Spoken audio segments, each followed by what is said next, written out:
Let me put it this way, Billy and guys. I know for a fact that over the course of the summer, they tried to get Bishop, and Dougie Hamilton was one of the people going there, but his salary was way too much. Yeah. Dougie Hamilton. Yeah. He's 6.5. They unloaded him. They've got 4 or 5 guys that are up 6 and 7. You know, they've got Goudreau, and they've got Monahan, and they've got Hamilton, and they've got Giordano. I mean, they got cap problems, and they could end up well out of the playoffs. Well, Phil, I mean, this summer you and I spent some time together, and a lot of it was with Brian Burke, who never made the playoffs once as a Toronto Maple Leaf, and now one of the fingers start to point towards. Did they make the playoffs? They never made the playoffs with Brian Burke. No, they. Oh yeah, okay. One set of. They made the playoffs. All right. They lost in 7 to Boston. But one of the fingers start to point at Brian Burke when it comes to the Calgary Flames. Open discussion. Well, okay, you guys go ahead. I just think that his ego is much greater than his talent. That's a good point. Yeah. Well, I don't think you have any people that'll argue that one, Frank. Yeah. No. I'm just telling you that he's a guy that he's very narcissistic and dictatorial in what he does, and I don't understand why he hires fucking people. He micromanages them, and that's what he did in Toronto, and that's what he did in Vancouver, and he got lucky when he won a Stanley Cup because the team was already there. But if he would have stayed there long enough, he would have imploded it. But the Anaheim team was Brian Murray's team. Everybody knows that. Yeah, okay, so I rest my case, Your Honor. That's my point.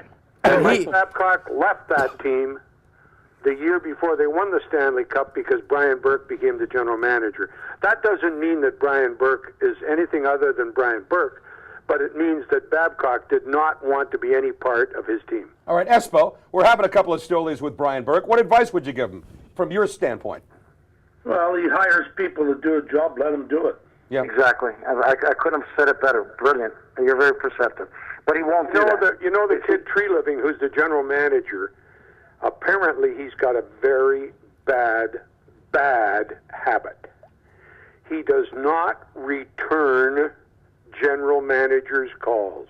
You're kidding. Really? I am not kidding you, Phil. You know how important that is. Absolutely. It's important in life. Here we go back to life. It's important in sports. No. You got to return your goddamn calls. Well, if you can't communicate with a general, and you got some fucking serious problems. You're a general. If you're leading a country, and your general's kind of calling you, and you're not calling them back.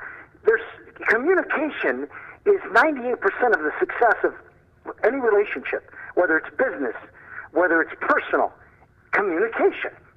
Let me ask you this, Bill. So if I'm the general manager and I'm calling this guy and he doesn't respond, and you're the general manager and you're calling and he doesn't respond, who do you call? Brian Burke. You eventually have to call Burke. That's exactly right. Yeah, or you have to call Ken King. I mean, those guys. You say, hey, I don't know what the hell's going on out there, but I've been in this business 20 years, and I've never had a general manager who doesn't return my call. Exactly. Does he at least text? Can he text if he doesn't return calls? Just well, he won't return a text. I can assure you of that. I know a lot of people that have worked with him. If he likes you, he talks to you, and if he doesn't like you, he's going to grind you. He'll grind you right to the ground. Are we talking about Tree Living right now, or are we talking about Burke? Because Burke's the guy. Not Burke. It's the other guy. I'm talking about Burke. Well, this is not Burke. It's the GM right now who's the problem. Tree Living is a. Well, I don't think he's a facsimile of Berkey, but when you don't return your calls, you're very stupid.